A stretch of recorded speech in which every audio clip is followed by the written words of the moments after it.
So today is just as hectic as yesterday. I had a show to do yesterday and I didn't show up. Um, I didn't show up because I was so busy trying to convince myself that I was okay and not upset about anything that I went right into editing my book and writing. And so at about 9:30 or 10 o'clock, my boyfriend calls and he goes, "What was your show about tonight?" And I said, "Is it Tuesday?" That's exactly what I said because I just, I, so that's what happened, and that's where we're at. I just did not, wasn't thinking about what I needed to do, besides edit my book. I was thinking I was going to not have a complete nervous breakdown, um, because I have so much other stuff going on in my life right now. So yeah. So my eyes bothering me because of the contacts. I have to take them out. So I had a show planned, talking about, um, I don't know if that light behind me is too bright, bothering the camera or not, but we'll move over a little bit. But anyway, so that's where we are. Um, I think I'm moving the wrong way. But yeah, so that's where we are tonight, and I'm discombobulated and like really, really, really all over the place. Um, so it's just me and you tonight talking, hopefully candidly about this I'm all right syndrome that people are going through, and uh, being being all right for the comfort of others. And I know we've talked about this before, but I just have not seemed to learn this lesson of, if you're not all right, just stay home. If you're not all right, just say I'm not all right. Um, but I feel when people ask me if I'm okay, I can actually almost feel them cringe, like tighten up, like what's she gonna say today? Like is she gonna, and that bothers me to the point where um I just tell I'm just fine. I just tell them I'm fine. I'm fine. And and I'm just not. I'm not fine. Um some of the things that I know I wish I didn't know. Um some of the things that I've been made aware of, I wish I didn't know. Um sometimes being oblivious to things around you is okay to me. But if I'm being honest, which I'm trying to be, um, the things that I know that that they benefit me knowing because of what I'm going through, and also they are just being told to me because I'm considered part of family. I'm considered, you know, a friend or sister, and I just want to make everything okay. And I know that. How you doing, Mr. Melvin? How are you? Um, uh, I want to fix it. And in this season of my life, I don't have the answers that I usually would readily be able to give. Um, and it's funny because I don't have those answers, but I'm closer to God than I've ever been. You, it, it's so weird to be where I am because I have absolutely no clue who I am right now. I I'm writing this book and I'm trying to tiptoe around certain things, and that's just not working for me. It's not tiptoeing. It does not working for me. That's one of the reasons why I'm in the dilemma that I'm in. The, that reason, and the other reason is to make other people feel comfortable. And I am at the point now where I have almost decided to, and I know what Coco or Quint are going to say, but I've almost come to the and I know what my apostle is going to say, to the conclusion or to the place where I just, maybe I should just isolate just cut everything off, cut everybody off, cut it, just stop working and just be. Because this tiptoeing around people, when they don't tiptoe around you, this feeling of knowing things that I should not know, this discernment of some kind that's starting to invade my privacy, because I know that the closer that I'm getting to God, the more my gifts are being tuned and honed. You know what I'm saying? They're just being perfected in a way that, and as a human, I don't like it. I'm sorry, I don't like it. I know God is not an interloper. He doesn't do anything without your permission. But I don't like this. Now, I don't like it. I don't like it. I want to be. I can't see without my little glasses, but y'all want y'all to pick at me either. Oh, Terrence, I can't see who's in here, but hi everybody. I think Quint had to go to work, but Quint and Coco and Terrence, I think Fred is going to join in. Mr. Gill is here. I really hope that the apostle and also the other people come in that are normally on here. I know I was supposed to be here last night, but I couldn't. That's why I couldn't. I just did not realize that it was Tuesday and I had a show. To be honest with you, I was so busy telling myself that I'm okay that I forgot that I wasn't okay. And I'm not okay. I'm not okay. And this is not something that you can say like, man, every day something. It's not. I haven't been okay for a long time. Because I'm not okay with what's going on in my life. I'm just not okay with it. And I was just writing last night about my cancer journey, and I was typing, and I went back to reread, and I was like, why would you say that? And I realized I said it because it's true. Because I was writing, but not thinking about what I was going to write. And I wrote that I'm not taking this well. You know, people they doing all right. You know, they realize this, and I have not gotten there. Who the hell are these people? That somebody tell you that you got something, there's no cure for it except to poison. Who are these people who are okay with it? I want to know where you get that from. Where do you get that from?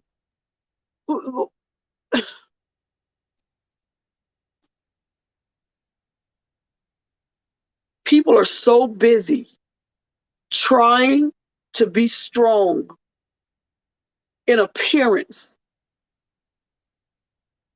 that you're giving off the wrong message to people who struggle with anything, whether it be mental illness, whether it be a sickness, whether it be drugs, alcohol, whatever. And you come up and you act like your process is something that God is just walking you through with daisies. Let me tell you something. When Moses was put out of, when he ran out of Egypt, when he ran after he killed that man, and he was in the desert, and it was just him and God, a God that he did not know. Let's be clear. And he was out there.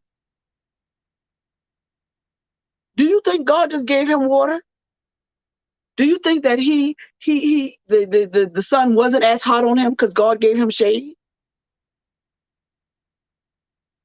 When God had Moses help him, when God chose Moses to help deliver the children of Israel out, backing out to a wilderness. And then after all of that, God told him, you can't go in. After all them people put him through. After all them people put him through. Murmuring, talking trash, lying to him.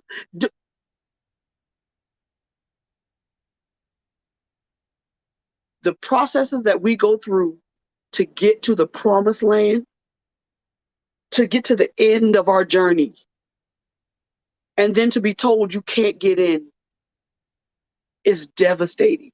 But let's I don't want to get to that. I don't want to talk about that. I don't want to talk about that. What I want to talk about is the process of going through.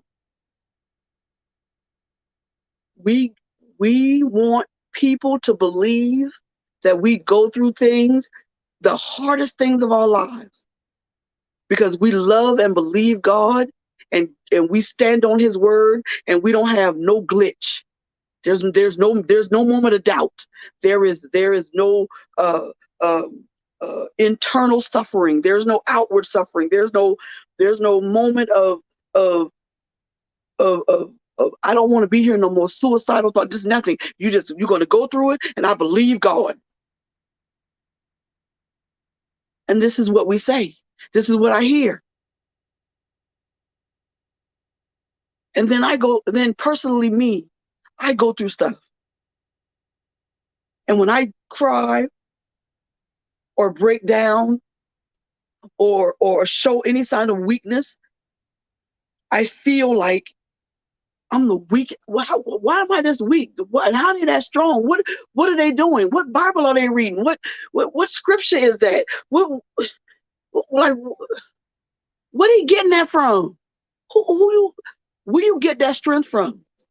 That you don't cry, and you don't wish that you had never done this, or where did that come from? And then I realized that most people full of crap. I know what the subject was. I'm not trying to be deep, and I'm not trying to be deep because I'm telling you, you full of crap. You full of it. And you given a false sense of what being saved and sanctified and filled with the Holy Ghost, you given a false sense of what that's really like. Because it doesn't get easier once you confess that Jesus died on the cross and it does not get easier, sir or madam. Because the higher you are, the higher the level you have to go in God to get to where he wants you to be. I promise you the trials get harder. And I promise you, you ain't going to be skipping through the daisies as them trials get harder. Because as the trials get harder, the more people drop off. So all them people you depending on now, that big old forget it, because it's not going to happen. It's not going to stay there. And it's going to be them same people you thought was going to ride or die. Some same ride or dies are just riding. Because ain't nobody going to die for you. This is not me being angry. This is not me being morbid. This is me being curious. I honestly want to know, who are these people? Where do y'all get that from? Because I trust God with all my heart. I know that I'm alive today. Less my breasts, less my hair, less my mama, less my family. I am alive and in my right mind today. Because of who God is in my life. I trust him emphatically. I trust God.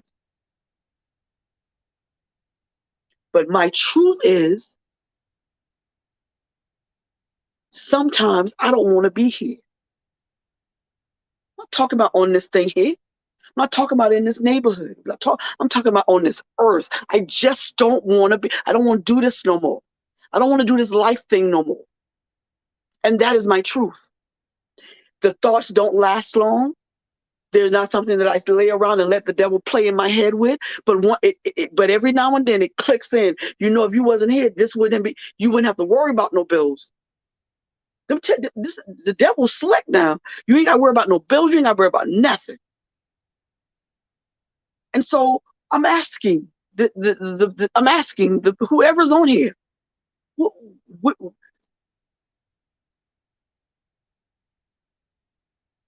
because I've decided that I'm not weak.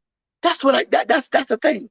I've decided that I'm not weak, and I've decided that everybody else who pretends like that everything they go through, they just leaped over like you full of crap. And you're giving people who need to be pulled into the kingdom a soft, um, a, a bad sense of what it is to be saved. You're giving them something that is not true. That is not how it works. The sacrifices that you have to make to be in a place with God where you trust Him with no doubt is something that's almost immeasurable. Job lost his first, I think it was his first set of 7 children. All his land, everything he owned, he lost it. That's sacrifice. And because we confess and claim that God does not change, then what makes you think that when you're going through something, you get to hold on to everything that you had, everything that you wanted, everything that you get to hold on to that. And so I doubt people who claim some of the things they've been through, and they haven't lost anything. They still have everything that they had before. They still have the same people, the same tangible items. They have everything they had before they went into the crisis. And then they say, well, it's all because of God. But why would He do that to Job? Why would He do that to Noah? Why would He do that to David? Why would He do those things to them and not to us? Because even Jesus lost some people. We criticize Judas, yes, but yet Judas was His friend because He chose him. He traveled with him, but He lost him because Judas decided to take the coward's way out, and Judas killed himself. If Judas had lived, all he would have had to do was ask for forgiveness and understanding of what Jesus' purpose really was. And so, like I said, I'm not trying to be deep. I'm really, really asking,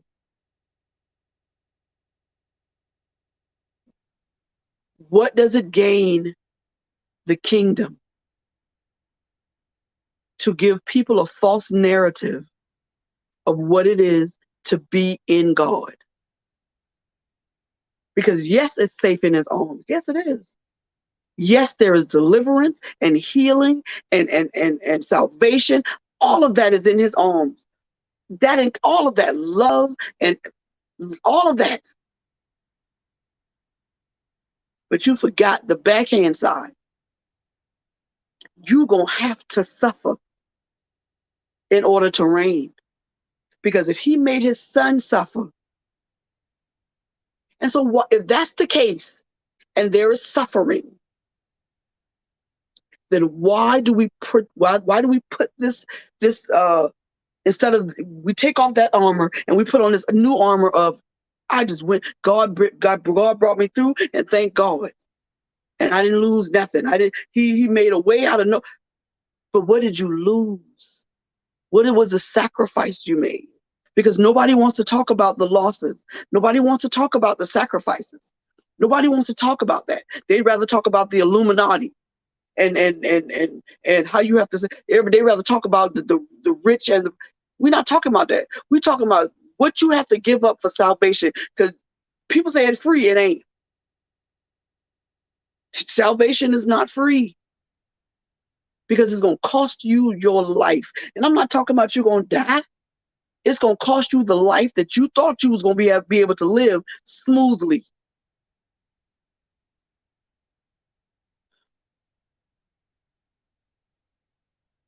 I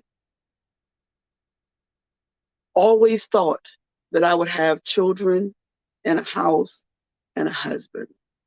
And in my mind, I groomed myself for that, just that very thing. I groomed myself for that. I learned from my mother and the other women in my life I learned to cook, and I learned to clean. I learned to take care of my body. I learned to take care of myself. I learned how to make myself presentable. I did all of those things. I learned how to treat and talk to a man. I learned how to reverence a Black man. And here I sit with no children, no husband, and no house of my own, and literally nothing that could call my own, that I say I can own. I own me, but other than that, everything else is tangible, but it ain't worth much. And so this is not the life that I thought I would have. And I said it last week, and I said it again. It is because of decisions, excuse me, it is because of the decisions that I made, thinking that they were the right decision. And a lot of those decisions that I made hinged on the person that I thought loved me. And we're talking about a man. And a lot of those thoughts hinged on the whatever dude I was with at that particular time. And so when those things didn't work out, I was devastated, because I thought this was it. That's all they want. They want somebody to be clean. They want somebody to be low. And there's more to having a man with you than that. And so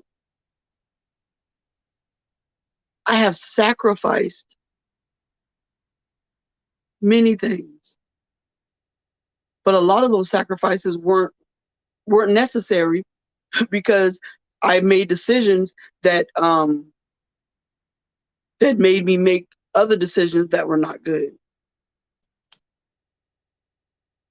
And so my honest question, I honestly want to know,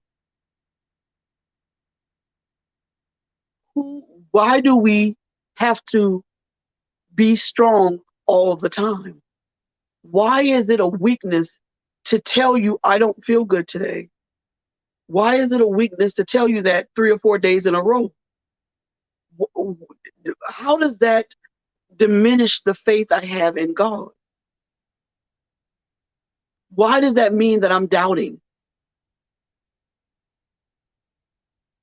And I wish I could sit here and wait for an answer, because I'm not getting anything in the comments. I just don't know.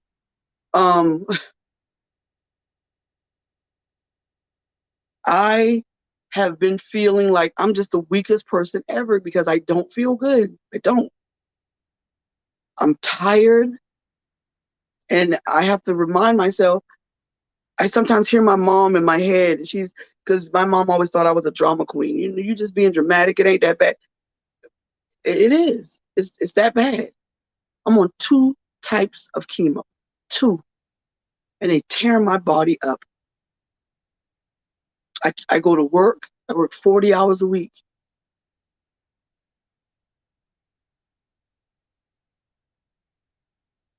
My living situation, although blessed that I am, because God gave me what I asked for, and He gave me what I could afford, and He gave it to me when I asked for it and when I really needed it, is not ideal for how I want my life to be.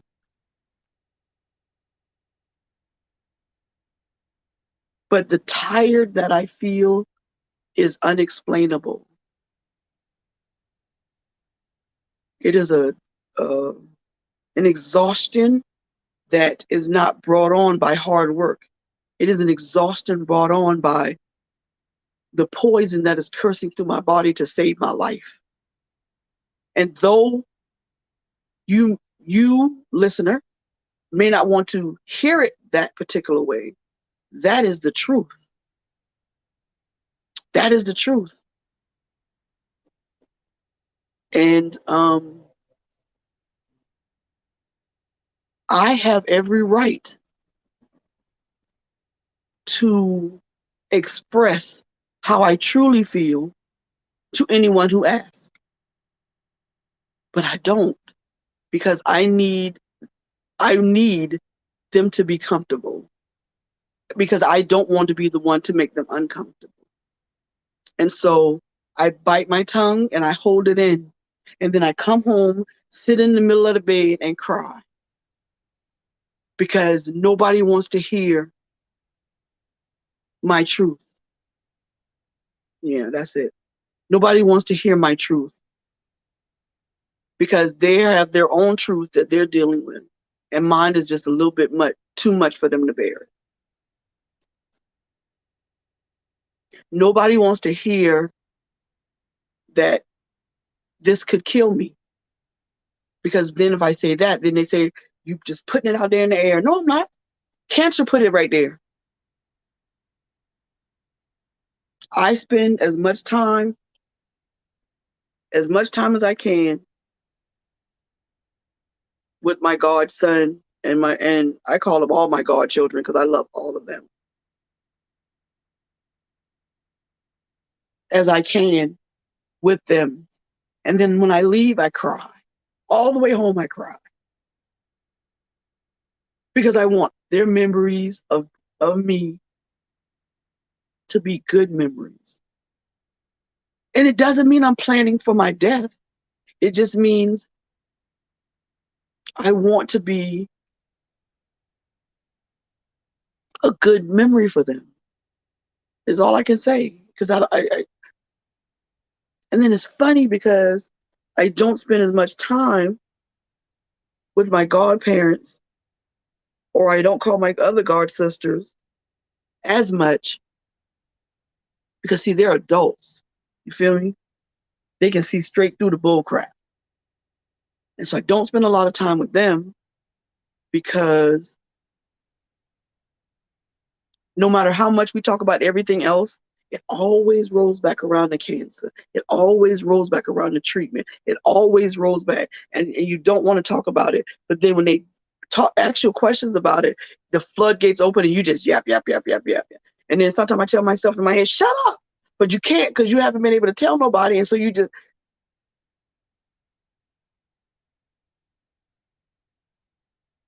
I talk to God like he's sitting next to me. I talk to God all day, all the time. I even ask him sometimes, what should I wear to work? What's going to make me, what do I wear this today? Or I talk to him all the time. But there's something different about talking to somebody who really wants to hear what you have to say, who really is interested in how you feeling and what's going on in your life. It's just a different kind of conversation. And so I'm not sure why I'm not getting any comments. Maybe it's just nobody feels like talking tonight. But I'm not. This is going to be short and sweet. So, but that's my question. Who are these people that can are superhuman to the point where they go through situations and things, and there's never a hair out of place in public. There's never a moment of anything. Somebody told me the other day that if I had not uncrossed I don't know, I got this new habit that I have, and when I'm talking to people, I cross my arm like this. I don't know. I guess it's because I'm self-conscious about whatever. I don't feel like I am, but I guess I am. And she said, if you had never uncrossed your arms, I never would have known, because you don't look sick. You don't look like anything's wrong with you. And I start crying. And she said, you don't look like what you're going through. And I thought to myself, and I know this is morbid, I know, but I thought, as soon as she said it, I said, but I see me naked. And I look exactly like what I'm going through. And it just, and the thought came and went before I could snatch it out. But that's what I thought. And I don't know if sometimes, and this is something I was thinking about. Maybe I don't know if sometimes not looking like what you're going through is such a great idea, because you can't get the kind of conversation, you can't get the kind of loving on, you can't get the kind of just somebody being there that you need when you look like you always got it together. And I'm guilty of this. Oh, I'm very guilty of this. The worse I feel, the more dressed up I get. That's just it. The worse I feel, the more I'm gonna put on heels and all, and I'm going all out. I don't care if I'm just going to the store. And so I'm guilty of it because I don't want anybody else to be uncomfortable. But then I don't think about how uncomfortable I am when I get home and there's nobody. And so I don't know how to get the answer to my questions. I don't know where to go to figure out what I'm trying to do um, with this show, because I don't want it to be a show about cancer, but I do want it to be a show about transparency and realness, and that's it. I just want to be real. I just want to be authentically, unapologetically me, and in doing so, I think that I alienate a lot of people. Um, and sometimes I'm okay with that, and sometimes I'm just not. And so I feel myself fading because I'm just tired. Thank everyone, or if there's anyone still look on here, thank you so much for joining me. It's a very short show. Um, yeah, I think it's only been 30 minutes or so. Yeah, but I don't have any more in me. And I really wanted to have a conversation, but I don't know if something is wrong with my um comment thing, whatever. But I'm not getting anything there, and that's it. I'm not. I don't have anybody on here right now, so I'm going to go. And thank you for joining me. And I hope everyone has a good night. Um, and I'll see you guys on next week.